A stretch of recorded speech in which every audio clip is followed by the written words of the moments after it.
Thank you all for joining us tonight. You want to be taking out your Bibles and go ahead and be turning to the book of Esther. Tonight we are going to have our second installment with our Bible study series on Esther while we are suspending Bible classes on Wednesday night for a time. Not sure exactly how long. Optimistic we'll be back together. The Lord knows, nobody else does. That's right. Have to say.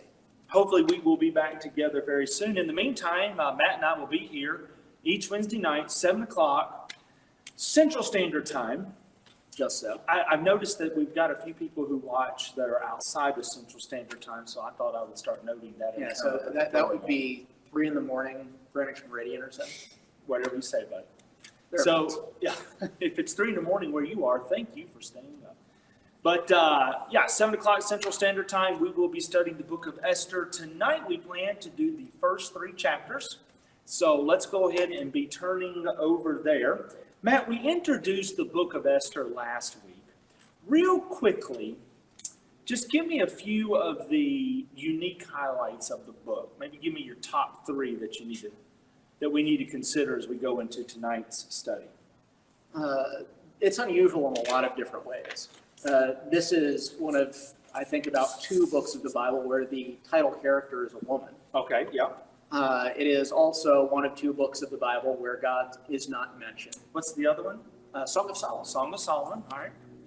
And finally, it is a book where not much of anybody seems to be displaying much in the way of clearly godly behavior. Yeah, there's not a lot of righteous behavior that we expect from the other books that are in this chronological ordering. Yeah, Ezra, Nehemiah, and Daniel. You talk about Ezra. Ezra is a good guy. You know, Right. Ezra has set his heart on the law of God. You talk Right. about Nehemiah. Nehemiah is a good guy. Yeah. But no one here seems to have that same kind of commitment. That's right. And though even though the people don't seem to be particularly righteous, though sometimes when we come to the book of Esther, we kind of get the pious bias. We think that they are righteous and pious because they are mentioned. Yeah, surely they must be because they're here. Well, and obviously there were some folks that didn't think they were because they wrote a whole other book called the Book of Esther, in the apocryphal Esther, which we Improved Esther. Improved Esther, which perhaps hopefully we can get to. I just want to do one night on apocryphal Esther, so hopefully we can get to that soon. But tonight, as we kind of jump into these first 3 chapters, as Matt mentioned, God is not mentioned in the book of Esther. Neither is the law, neither is Jerusalem, neither is the temple. None of the holidays or feast days are even mentioned. No sacrifices. No sacrifices, no prayer. None of that's mentioned. And yet, as we'll see tonight, God is still there working. Even though his people aren't particularly righteous, and even though his name's not mentioned, we will see him tonight in the first 3 chapters laying this groundwork for this great struggle that's going to happen in the book of Esther, but how he will bring his people through it. Right, because this is a place where God's entire plan is at risk. Right. Not to spoiler it for anybody who hasn't read it, but if things don't turn out this way, then by the end of the book, the entire Jewish nation has been killed. That's right. That's right. Okay, real quickly before we get into it, Matt, find us a verse or 2 in the first 9 verses that you want to read. We won't read everything tonight. We'll pull out a few highlights along the way. I do have a few questions. The first one is, why did Queen Vashti refuse to come before the king? That's the opening scene of the book of Esther, so let me go ahead and throw that out there. Why do you think Queen Vashti refused to come before the king?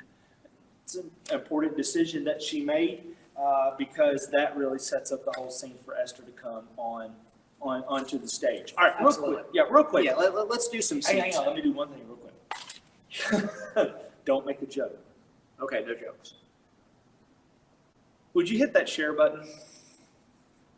Yeah, we won't make that joke. Don't make that joke again. Would you please hit that share button? Let folks know what you're doing tonight and the Bible teaching they can get here from the Jackson Heights Church of Christ. Also, Matt, I'm going to bring back something that everyone loves. Yes? Roll call. All right. So let us know that you're watching. And I can monitor the Facebook page. So let us know that you're watching. If you're not a member here, let us know not only that you're watching, but where you're watching from. We get a lot of folks that watch outside of our Yes. normal viewing area, Yes. and we would love to acknowledge you. Yep, we appreciate all of you. Okay, Matt, get us started then on the book of Esther. What do we see at the beginning? I think maybe the key verses here in this first 9 verses, look at verses 3 and 4. Okay. Talking about King Ahasuerus. He held a feast in the 3rd year of his reign for all his officials and staff, the army of Persia and Media, the nobles, and the officials from the provinces. He displayed the glorious wealth of his kingdom and the magnificent splendor of his greatness for a total of 180 days. Okay, why is he doing this? There is a historical backstory to all of this. Why is he bringing all of his nobles and to show off the might of the army? Probably contextually, this is happening after he's just got his nose bloodied in Greece. Okay. That he feels the need to do some PR after his big invasion of Europe failed. That's right. So here he is throwing a big banquet. Banquets are going to play an important role in the book of Esther. We have it here. We have it when they make the proclamation to kill the Jews. Esther uses banquets to lull the king in, to listen to her. And then we have big banquets at the end of the book, Yes. when everyone's victorious. So banquets play an important role. And I think this also serves to illustrate both the wealth and the decadence Okay. of the Persian Empire at this point. Mm-hmm. Because you scan through verse, and it doesn't limit this to, I guess this is a week-long banquet at the end. And throughout this whole week, Right. Everybody gets to drink all they want. That's right. One of And- the few places where Ahasuerus makes it a law on his own without asking anybody. And the law is drink as much as you want Yes, but for a week. for a week. And just imagine what would happen in this country if you said to people, hey, everybody, free booze, and you can drink it for a week. Yeah. I mean, you'd have people dead of alcohol poisoning before they Right. got halfway through. Right. And so this is utterly a drunk fest. This That's right. is just not very impressive behavior. And so in the middle of this, the king then calls for Queen Vashti to be brought before him. And he wants her to come, according to verse 11, to bring Queen Vashti before the king with her royal crown in order to show the peoples and the princesses her beauty, for she was lovely to look at. The question is, why, and she refuses, I'm sorry, Yes. I guess I need to go to that, verse 12. Queen Vashti refused to come at the king's command, delivered by the eunuchs, and this king became enraged and his anger burned within him. The question is, why did she refuse to come? Let me just go ahead, I'll give you one answer. I've already received one via text message. And you can text me if y'all got my number, that's fine, or put your comment in the Facebook. Or if you're watching on YouTube, you want to make a comment, the guys in the booth back there will get that to me. Erica says because she didn't want to be displayed like a trophy. Everything's on display in the kingdom right now. Yes. And so he wants to display his most beautiful, prized, treasured, and most honored wife. Yes, and he has decided this is a good idea after drinking as much as he wants for 7 days. Right. So whatever faculties he might otherwise have, they've been considerably diminished. That's right. And you know, sometimes though, you see people will say, because he wanted Vashti to come in only wearing the crown Yes. to show off her beauty. I've seen it suggested that she was asked to parade herself in the nude. I don't Yeah. think there's a... I don't see that. Obviously, there is no reason given why she refused to do that. I think that would be adding a little too much to the text. I even went back and looked at the Septuagint, the Apocryphal Esther, and it doesn't give a reason either. And so even those that were most uncomfortable with the book never saw a reason to change that. Yes. And it might be that in addition to not wanting to be displayed as a trophy, that she simply did not want to show up at the scene of the drunk fest after Right. these guys have been imbibing for a week. Right. I would try to do my best to find reasons not to go there also. There we go. And so for whatever her reason, in fact, sometimes you'll see it said, Vashti acts more righteous in the book than anybody else. And that's usually based off the fact that they say that the king wanted her to come and be naked and dance in the nude or whatnot. She could just have been hard-headed and just didn't want to do it. Yeah. So we're never told. So she is deposed from her place of honor. Yes. By edict, she is written off to never come before the king ever again. And then a decree is sent out through the land. This is the first of 3 decrees that are sent throughout the land, saying men are to be the kings of their own domain and their wives are to be submissive to them. Yes, and if you aren't submissive, then look what just happened to Vashti. That's right.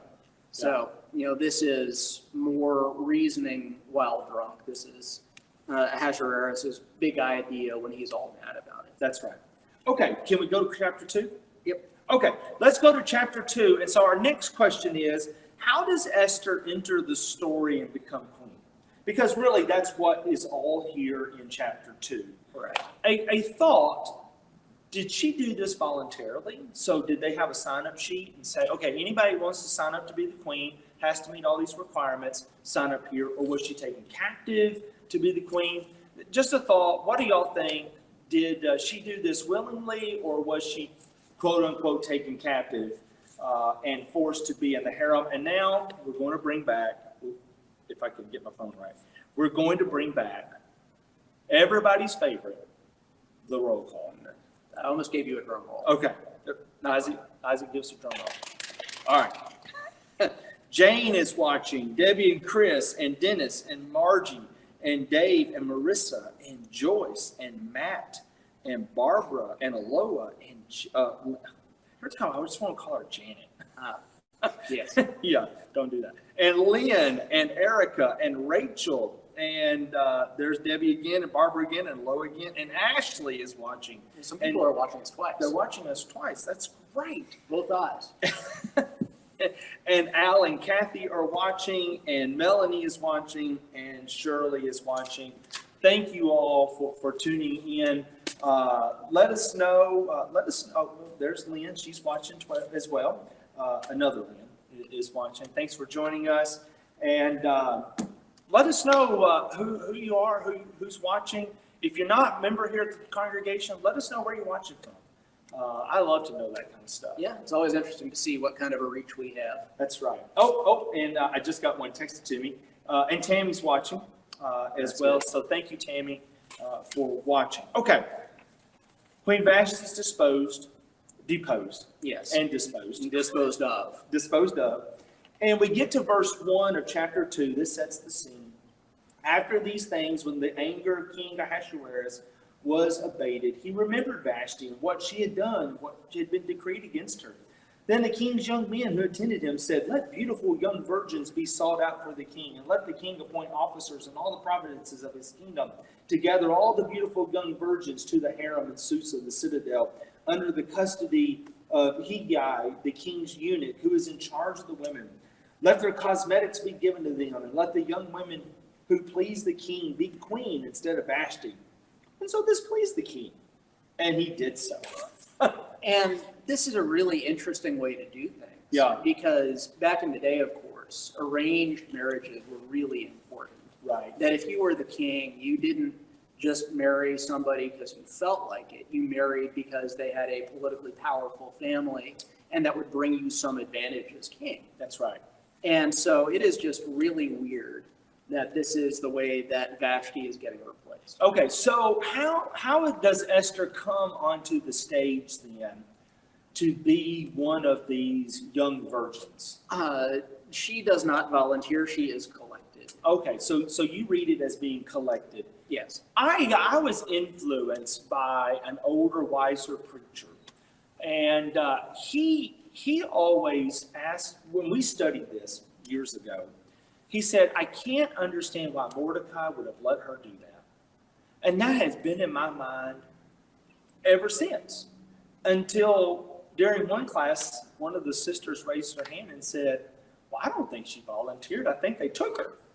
That thought had never occurred to me. Yeah. Well, it says that it's the commissioners who are gathering. They're gathering, And yeah. that Esther was taken. Right, And, I don't know that they dragged her off by her hair kicking and screaming, right, because it would have been very obvious that resistance was futile. right. But unless you had some kind of powerful family that was going to protect you, Right. then you were going to the harem. That's right. So every time one of these decrees is given by the king, there is all kinds of commotion and confusion. Now, we don't read the commotion and confusion here, but you've already alluded to it. These young women would have already been promised to somebody else. Probably. And think about how that overturns all of your social order and the bonds that bind families together if these marriages are Yes. suddenly broken off. It reminds me of that passage I think it's 2 Samuel, when David is at war with Ishbosheth, and David wants Michael back, and Michael's married to somebody else. Yeah, he's already And given it so, off. husband number 2, as they're dragging Michael off, goes behind wailing, and then Yeah. Abner tells him, go home. Yes. And the text says he went. And he went, because Abner will take you down. Yes. And so, yeah, so here is a bringing about confusion and disorder within society, and they don't care. Yeah, there's a lot of soft coercion going on underneath here. Right, that's right. Esther is not resisting forcibly, but she doesn't get to say no either. That's right. So let's follow the track of Esther through the chapter.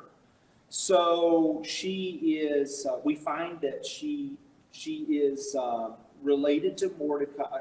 Yeah, Mordecai. We'll come back to Mordecai in just a moment. He had been taken away from Jerusalem with the captives. We find that he is raising her. Her Jewish name is Hadassah. Hadassah? Yes. Is that right? Yeah. Hadassah, or that is Esther. So she has a Jewish name and a Babylonian name, presumably. The daughter of his uncle, and he's bringing her up. We find that she is a young woman. She has a beautiful figure. She's very lovely to look at. Yeah. Who else in the Bible is lovely to look at? Uh, Had a beautiful figure. I think probably Rachel is. Okay, Rachel has a beautiful figure. Any males that were told had a beautiful figure? I got 3 people I'm looking at here. Is David, does he have a beautiful figure? He's ruddy and handsome. He's ruddy and handsome. Anybody else know the man in the Bible who had a beautiful figure? No, not Saul. He's tall. Absalom had a good head of hair, and he was beautiful. Then you know somebody else who is in captivity. Joseph. Winter, chicken dinner in the back. Well, there we go. Yeah, Joseph is beautiful in form. He had a good figure. Not something we attribute to men, but the Bible does, so maybe we should too. Just not my perspective. Yeah, there you go. So Joseph is beautiful in form. Esther is beautiful. She has a beautiful figure. She's beautiful in form. She's lovely to look at. And she is taken.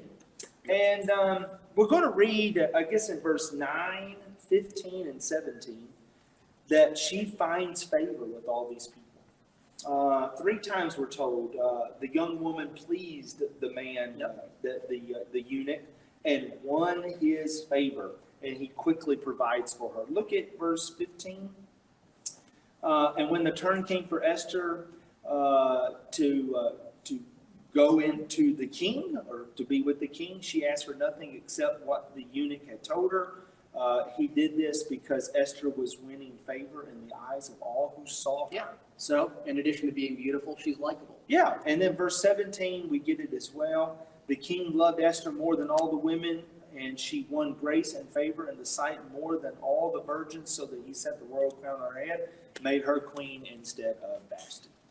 So 3 times in this section, we're told she's winning favor. She's winning favor. She's winning favor.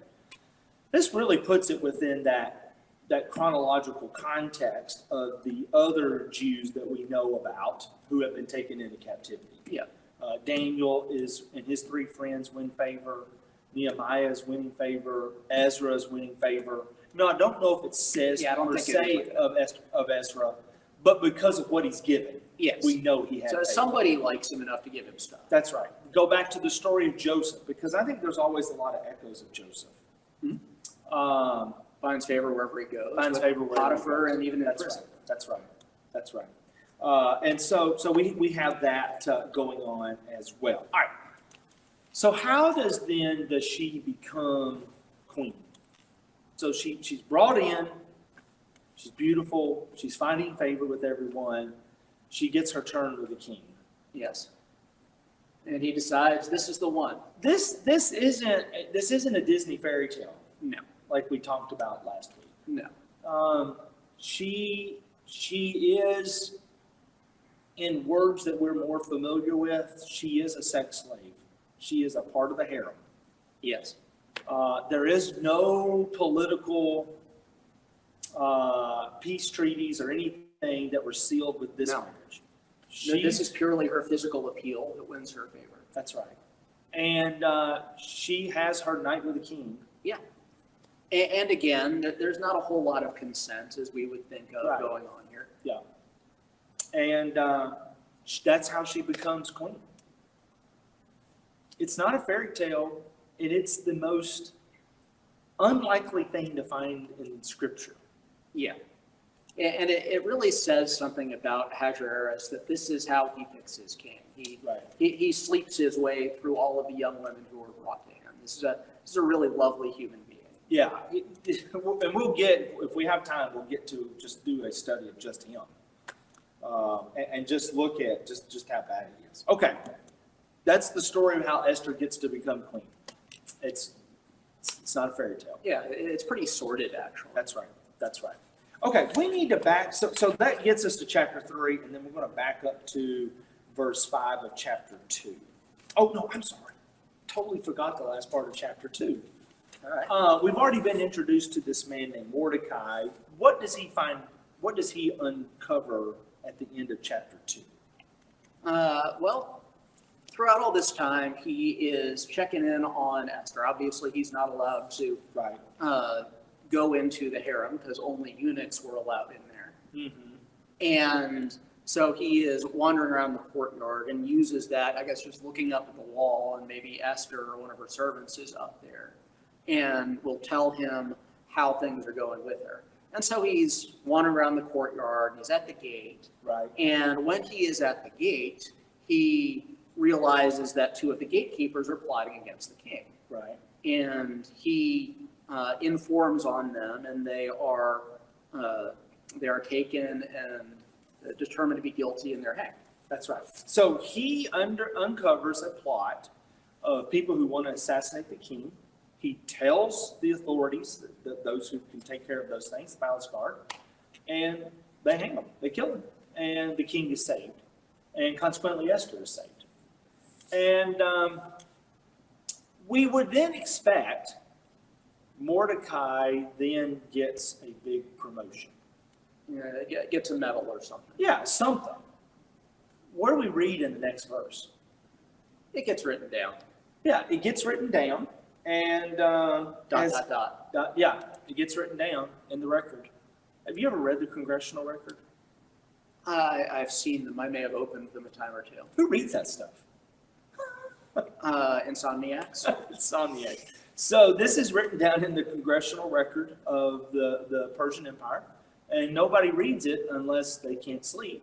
We'll get to that in chapter 6. And then we find in verse 1 of chapter 3, King Ahasuerus promoted Haman, the Agagite. Yes. We're kind of expected that Mordecai is going to get elevated, but That's instead it's this dude from nowhere, Haman. That's It's right. our first encounter with him. That's right. Okay. So, what is the story trying to tell us with the introductions of Mordecai in chapter 2, verse 5, and the introduction of Haman in chapter 3, verse 1? Because they're introduced, and we talked about this last week. They're introduced in very unique ways. Kind of give that to us real quick. Well, we have Mordecai with all of his marks of being a Benjamite who is related to Saul. Okay. And because Shimei and Kish, these are all Benjamite names. That's right. And he enters the story because Esther's parents die, and so he adopts her. That's right. So we get him as a son of Kish, a Benjamite, which gives him a link to Saul. Then in chapter 3, verse 1, we have this man named Haman, who is, for whatever reason, is honored and exalted by the king. Where we expect Mordecai, because he uncovered the plot and saved the king's life. Yep. He is exalted, and we get this term, an Agag. Give me the connection there. Well, Agag was the king of the Amalekites. Okay. So there seems to be some connection, even if it's just linguistic. Right. And I think the writer of Esther wants us to make that connection because there's no other real reason to record it. Okay, so he wants us to make this connection that goes all the way back to the time of Saul, and in fact even goes all the way back to the Exodus. That here is these two people who their forebearers were arch enemies of each other. And if we're informed Bible readers, we don't read God, we don't see God's name, we don't see anybody appealing to God, we don't read about the law of Jerusalem, none of that. But since we're informed Bible readers, we see these two men here, and we should immediately say, okay, they're not going to be friends. And indeed, they are not going to be friends. And indeed, they are not going to be friends. Okay, I've gotten some more people, Matt, that have told us that they are watching, and I just want to take note of them real quick. Larry and Linda are watching, and Margaret and Rufus are watching, and Debbie McCord is watching, and Carolyn Stacy is watching with us as well. I did ask, about are there any handsome men or men who had great figures? Yes. Because there are handsome men, but not all of them are said to have a great figure. Ashley said, yes, there is another man. His name is Moses. Said to have a good figure. Don't remember this. She said, Admittedly, he's called a beautiful baby. Ah. So yes, thank you, Ashley, for reminding us of that. Okay, so we know right off the bat, because we're informed Bible readers, there's something bigger going on here in this story. So we know these two men are going to be enemies with each other because their forebears are enemies with each other. And what brings about this conflict between the two? Well, in verses 1 through 4 of chapter 3, Ahasuerus elevates Haman. Mm-hmm. Everybody else in the palace bows down, but Mordecai won't, even though, as far as we can tell, Mordecai is a nobody. Okay, so Mordecai will not bow down to Haman. And he says the reason he won't do this is verse 4. They spoke to him day after day. So this was not a one-time occurrence. This was day after day. He would not listen to them. And they told Haman in order to see whether Mordecai's words would stand. For he had told them, I'm a Jew. I'm not going to do this because I'm a Jew. So let me throw this question out there. What do you think motivated Mordecai to not show honor to Haman? What do y'all think? Why would Mordecai not just show honor to the man the king had commanded everybody to show honor to? Maybe he wasn't a very honorable man to begin with. To have an edict that says, all right, when you see this guy, you got to bow down. And Haman is not a really high character individual either. Right. So what do you think motivated Mordecai? How do you like that two M's there? Yeah. What motivated Mordecai to not bow down to Haman? Well, I think that if you take out the chapter break, Yeah. I think it's that Mordecai is kind of bitter. Okay, so I shouldn't be. I don't like it when preachers exalt themselves and say, this is a really bad chapter break. If I'd have been around when they did this, I would not have put it here. But this is a really bad chapter. It's a bad one. This is a bad one. So, Stephen Langton, bad on you. Yeah.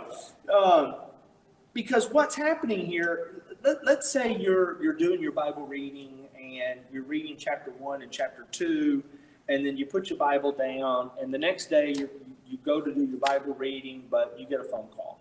And then it's supper time, and then it's time to get the kids to bed, and then you're tired, and so you just go to bed. So it's 2 or 3 days later, and you pick your Bible up and you start reading with chapter 3. You may miss that connection. Mordecai was supposed to be exalted. He done a good thing. He did a great thing. He needed his merit badge. That's right. He was supposed to be exalted, but instead Haman is exalted. And when you read the story all the way through, I think you're right. I think you do see Mordecai's just bitter about this, perhaps. He's just bitter about this. This is kind of a Michaela Maroney smirk here. Okay. That he is not impressed. All right, yeah. I'm not impressed with this guy because the king has to tell everybody to show him honor. He should just be honorable by his own right. Now, sometimes it gets thrown in. The reason Mordecai wouldn't bow down is because Haman thought of himself as a god. Oh, it would sure be nice if the text said that, Well, and then I could believe it. It does say that in the apocryphal text.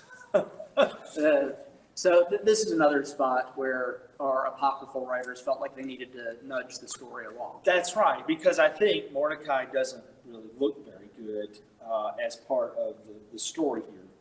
So Mordecai, for whatever reason, will not bow down. But he does say, and it seems that when he gives his reason, he connects it back to the idea that I'm a Jew.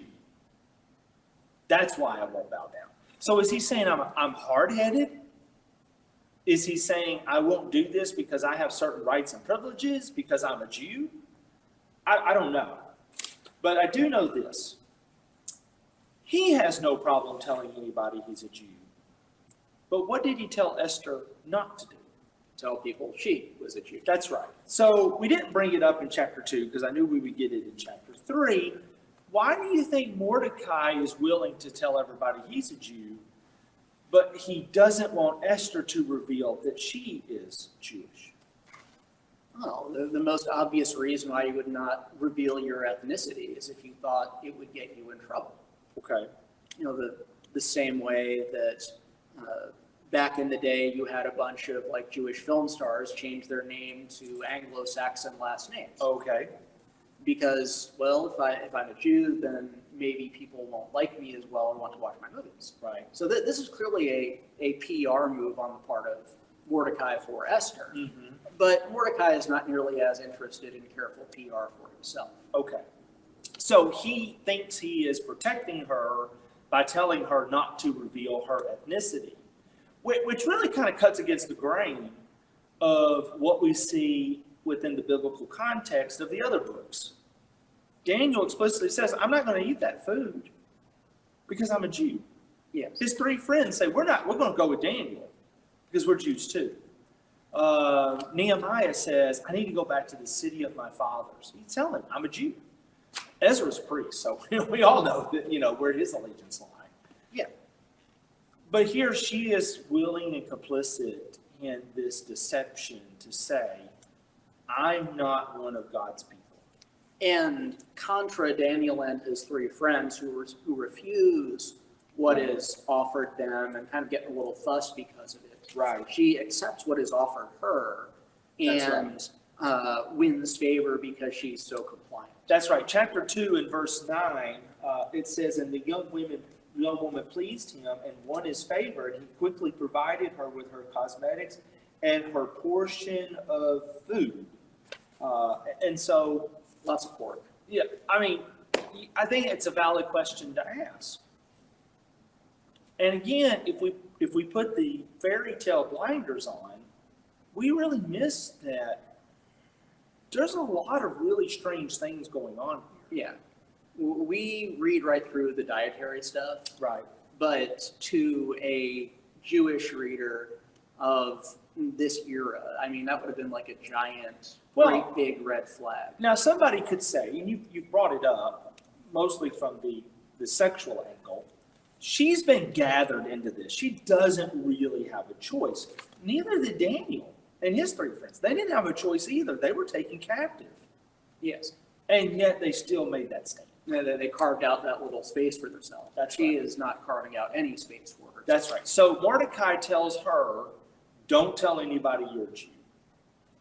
But he seems to use it for himself when it is convenient to not show honor to a man who has taken his position. And I guess the thinking there is that Jews are kind of known for being weird.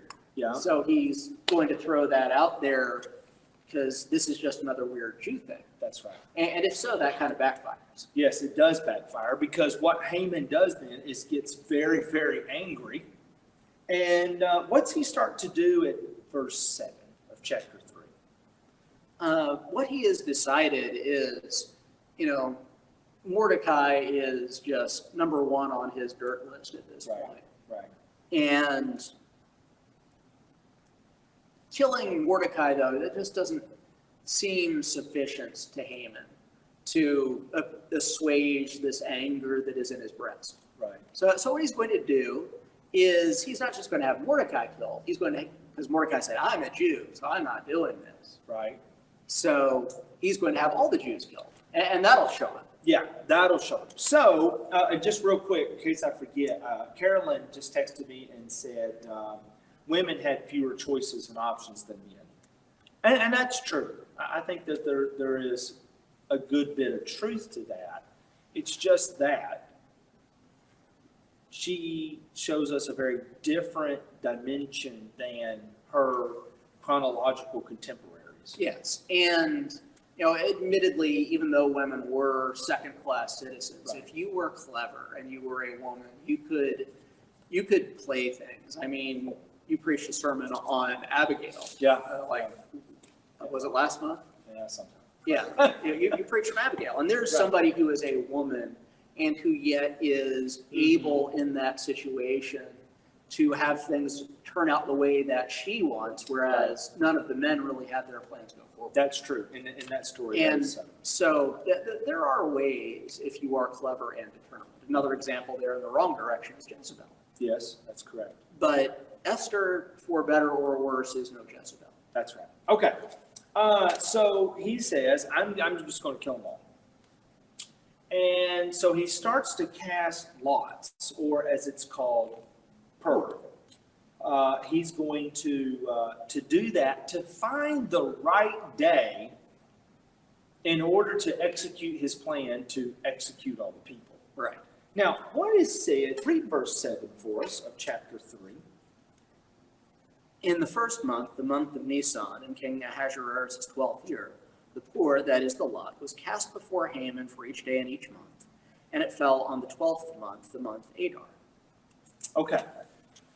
Again, God's not mentioned, but we've already seen something working in the background already between these two guys, that they're going to be enemies because we're biblically informed readers, so we know. This is something else where we don't see the law mentioned, but we sure should be informed Bible readers when Yes. we come to verse 7. And what is it that should inform us here? Well, this is in the first month, Okay. and the lot falls on the 12th month. So Haman has out his die 12 here, and it comes up with 12. Okay. And if it's 2, then there's not enough time for all this other stuff to happen. Okay, all right. Anything else? I'm pulling this out. I'm trying to pull this out of you because I want to pull it out. Josh is back there smiling. He knows.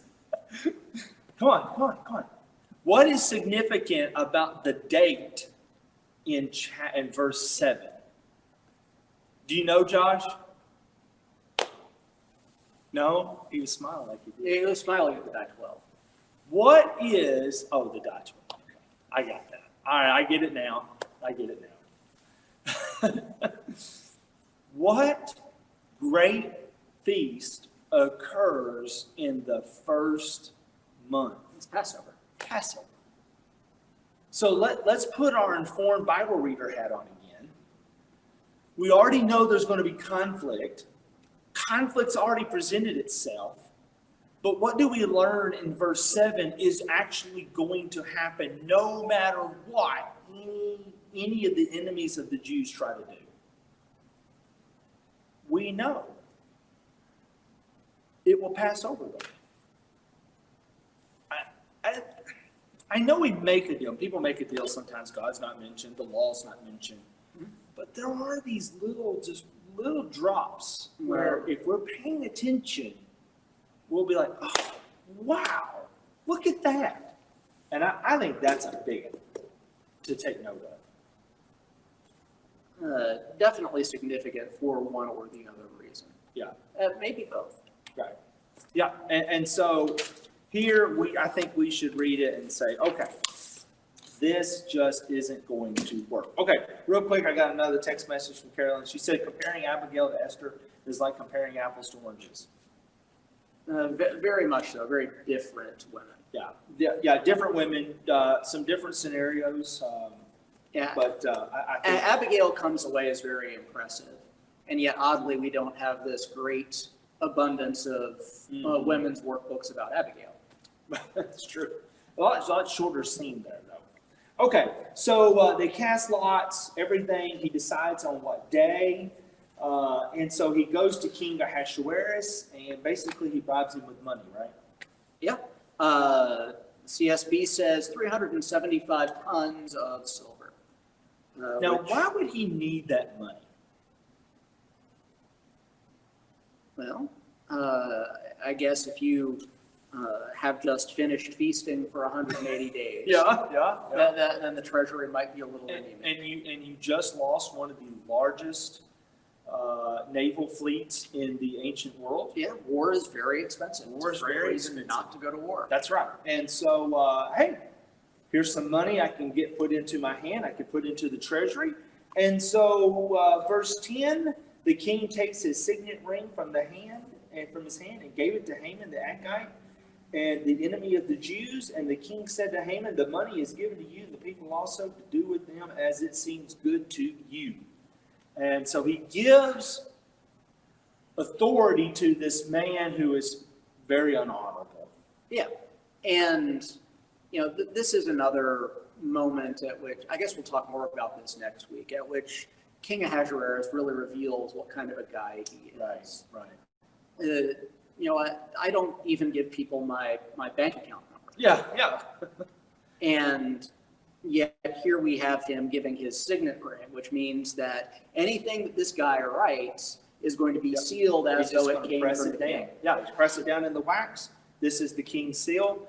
Everybody has to obey it because we have to obey all the laws of the Persians. They cannot be reversed. Yep. And so the edict then is written and sent out according to verse 12. The king's scribes were summoned on the 13th day of the first month of the edict according to Haman's command, written to all the king's satraps and governors. The letter was sent by couriers to all the provinces with instructions to destroy, to kill, and to annihilate all Jews, young and old, women and children, in one day on the 13th day of the 12th month, which is the month of Adar, and to plunder their goods. A copy of the document was to be issued as a decree in every province by proclamation to all the peoples, and to be ready for that day. The couriers went out hurriedly by order of the king, and the decree was issued in Susa, the citadel, and the king and Haman sat down to drink. But the city of Susa was thrown into confusion. Here are people who do not realize what their edicts, what their rulings, what their words really, the weight that they really carry. And so they throw the entire city into confusion, and they say, let's have another banquet. Yep. Time to get drunked up again. That's right. It's the strategy. And it just shows how completely out of touch they are. Right. That one gets the impression that to none of them are all these people that they just consigned to death, that they're not real. Mm-hmm. That's right. That they do this with complete indifference. That's right. And all the other kings leading up to this, and even afterwards, show great deference to the Jews. Yep. But here we don't see that. He has to be persuaded to do it, where everybody else just seems to do it by God's leading. Okay. Last question, last thing, and we'll get a last word on this. From these first three chapters, what's your impression of Ahasuerus and Haman? Let's do the bad guys first. What's your impression of them? I don't think that either one of them has exhibited a single positive characteristic. Yeah.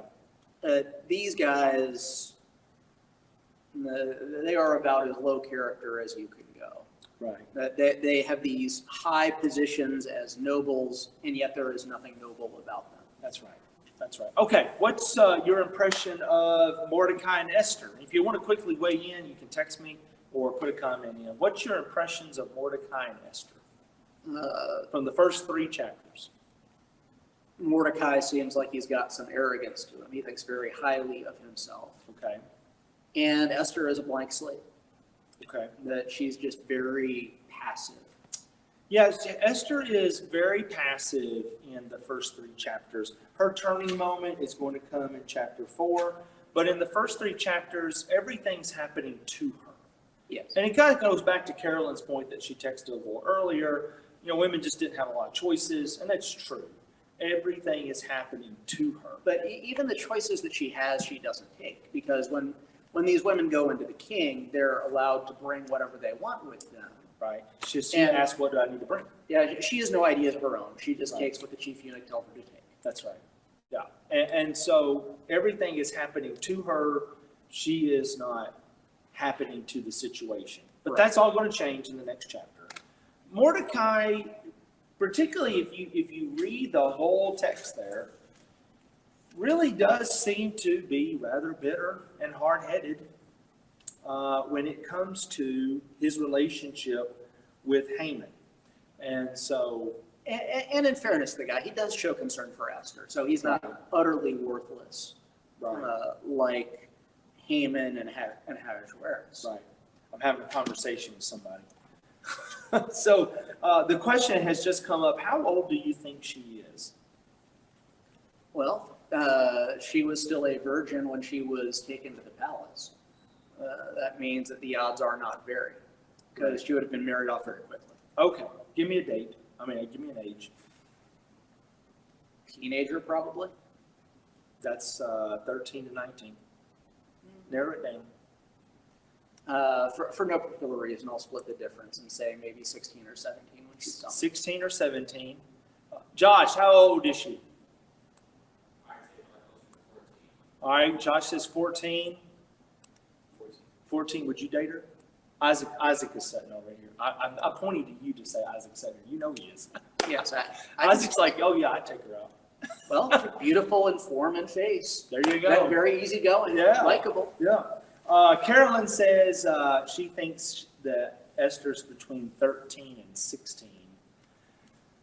You know, I've always thought of her more in the 15, 16-year-old range.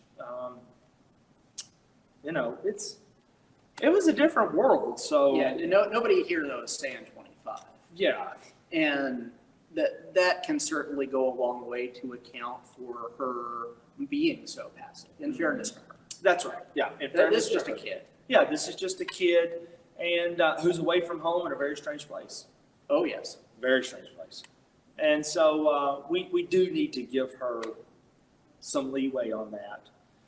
Even though Daniel and his 3 friends were young, and they're making these very great and bold stands. So. And for whatever reason, the spine that we see in them is not evident here. That's right. Okay.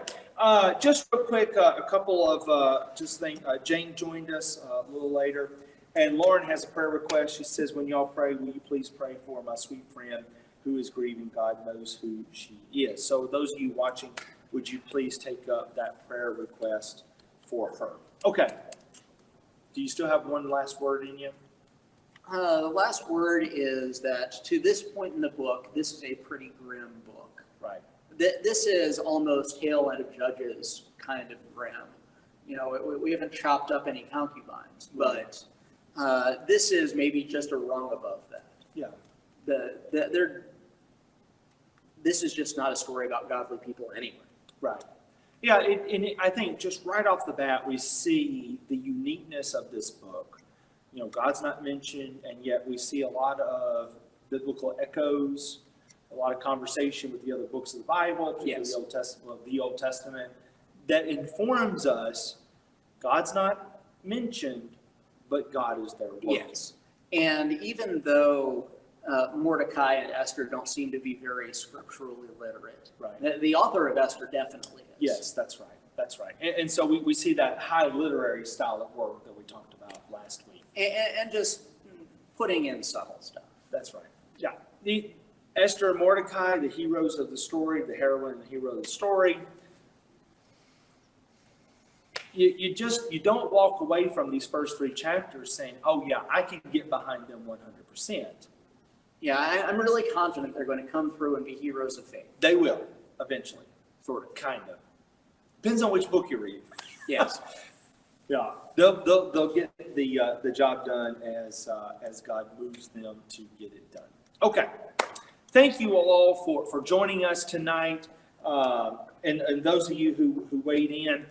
Next week, Lord willing, we'll do chapters 4, 5, and 6, and we will work through Esther's plan and her banqueting and the king and how God moves in that center chapter to really get the ball rolling for the salvation of the Jews. That's it. That's right. If y'all are watching us locally and you're not a member here at the Jackson Heights Church of Christ, we thank you for watching. We would love for you to join us. We do have in-person assemblies with COVID precautions at 10:15 and at 5 o'clock. If you like a smaller crowd with a little extra seating, we invite you to come to the 5 o'clock assembly. You preaching at 5 o'clock? What are you preaching? I am preaching on obeying God rather than men. Okay. In Acts 5. Certainly a topic that a lot of conversation has come up about recently. Oh, yeah. And I'll be preaching at the 10:15 hour on Let There Be Light, exploring this idea of how is light created before the sun's created, and what that means for us. And so that's what we're planning on, Lord willing. We will be here. And join us again Wednesday night at 7 o'clock Central Standard Time, where we'll continue our study of Esther. Thanks, Matt. I appreciated it. Likewise, brother. Enjoyed it. Thank y'all. God bless you.